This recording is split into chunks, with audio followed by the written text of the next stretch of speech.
अब हमारा next topic है कोऑर्डिनेशन। कोऑर्डिनेशन क्या है? कोऑर्डिनेशन वर्ड आप रियल लाइफ में भी इस्तेमाल करते हैं। जब आप कोई स्पोर्ट्स करते हैं तब आप कोऑर्डिनेशन उसमें बहुत ज़रूरी होता है। आप फुटबॉल खेल रहे हैं तो फुटबॉल के सभी एक टीम के प्लेयर्स के बीच में कोऑर्डिनेशन होगा, तभी अच्छा खेल पाएंगे। ऐसे ही अगर आप कोई भी गेम देख लीजिए जो मोर देन वन पर्सन में खेला जाता है, चाहे आप बैडमिंटन देख लो, क्रिकेट देख लो, जिसमें मोर देन जो टीम्स में खेला जाता है, they require coordination among them.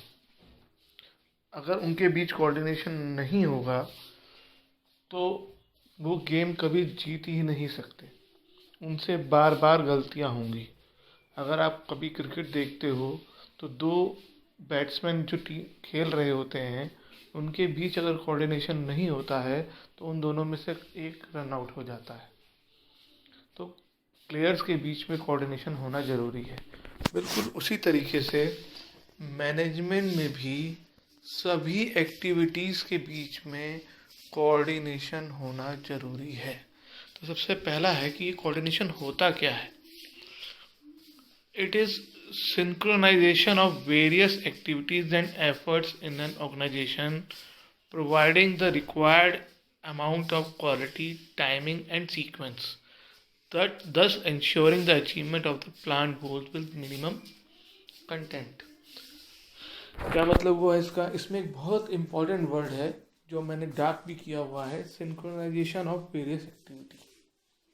Synchronisation word अगर आपने कभी ध्यान दिया हो तो आप मोबाइल में आए दिन यूज़ करते हैं। अगर आप जीमेल आपने अपने मोबाइल में डाउनलोड किया हुआ है, होगा ही क्योंकि आजकल सब एंड्रॉयड और जीमेल से ही चलते हैं, तो जब उसमें मेल आता है तो आपने देखा होगा कि वो मेल आपके कंप्यूटर में मेल पे दिखाई देने लग जाता है मोबाइल पे, और आप उसकी सेटिंग करते होंगे कि वो कितने टाइम बाद सिंक्रनाइज हो। सिंक्रनाइज का मतलब वो सर्वर पे जाके चेक करेगा कि कौन कौन से मेल आ गए।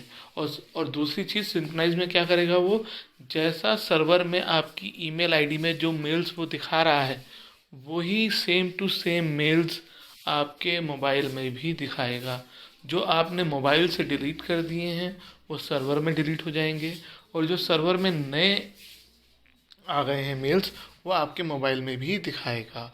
जो आप अगर कंप्यूटर से जाकर अपना मेल रीड कर देंगे तो वो आपके मोबाइल में भी दिखाएगा कि आपने रीड कर लिया है, और अगर आप मोबाइल में रीड कर देंगे तो वो कंप्यूटर में भी दिखाएगा कि वो आपने रीड कर दिया है। तो दैट इज सिंक्रोनाइजेशन। तो ऐसा सिंक्रोनाइजेशन हर एक के बीच में होना चाहिए, हर एक एक्टिविटी के बीच में होना चाहिए।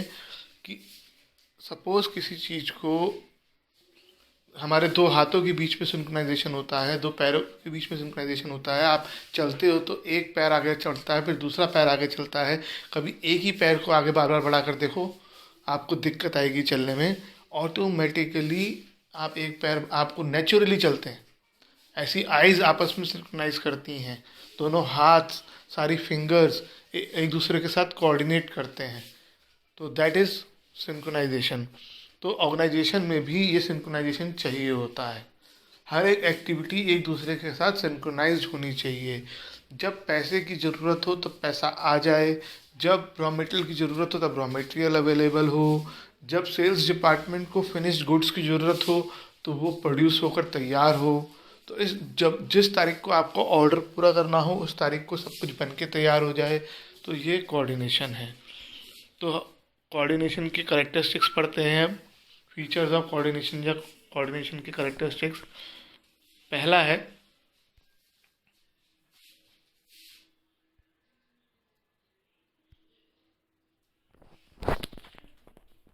It integrate group efforts. इसका क्या मतलब है? ये जितने भी इंडिविजुअल होते हैं हमारे यहाँ काम करने वाले, उन सब के एफर्ट्स को ग्रुप करता है और एक साथ लाता है। इंटीग्रेट का मतलब उनको एक साथ लेकर आता है।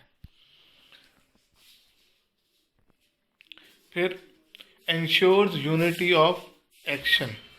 ये एंश्योर करता है कि सब एक जैसा काम करें, हर एक डिपार्टमेंट, हर एक पर्सन एक कॉमन गोल की तरफ बढ़े, सब अलग अलग काम ना करें। तीसरा, it is a continuous process, it is a never ending process. ऐसा नहीं है कि आपने एक बार कोऑर्डिनेशन कर लिया, बात ख़त्म हो गई। आपको कोऑर्डिनेशन बार बार करना पड़ता है। कोऑर्डिनेशन आपके ऑर्गेनाइजेशन में हो, ये जिम्मेदारी हर एक मैनेजर की होती है। ये मेरी जिम्मेदारी नहीं है कि मैं कोऑर्डिनेशन करूं। ये मेरे बॉस की यानी प्रिंसिपल सर की जिम्मेदारी है कि मैं बाकी सब एम्प्लॉयज़ के साथ कोऑर्डिनेट करूं। तो हर एक मैनेजर की जिम्मेदारी होती है कि आपके ऑर्गेनाइजेशन में कोऑर्डिनेशन हो। It is a deliberate function. इसके लिए आपको डेलिबरेट का मतलब समझना पड़ेगा। डेलिबरेट का मतलब होता है जानबूझकर। कोऑर्डिनेशन कभी भी अपने आप नहीं होता है। कोऑर्डिनेशन आपको मैनेजमेंट में कराना पड़ता है।